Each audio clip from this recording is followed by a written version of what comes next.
Hello guys, আসসালামু আলাইকুম। সবাই ভালো আছেন? আমি আছি সিলেট কক্সবাজারের মাজারটুলিতে।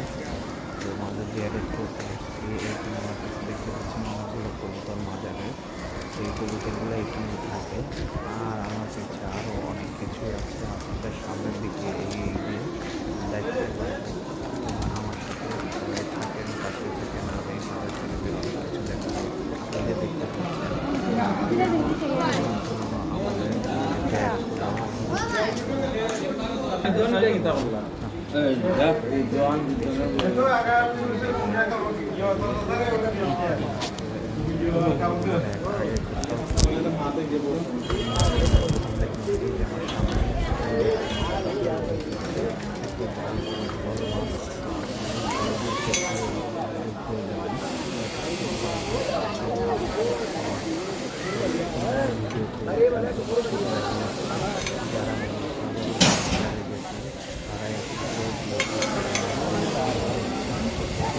এক একটা গজার মাছ তো অনেক বড় বড়।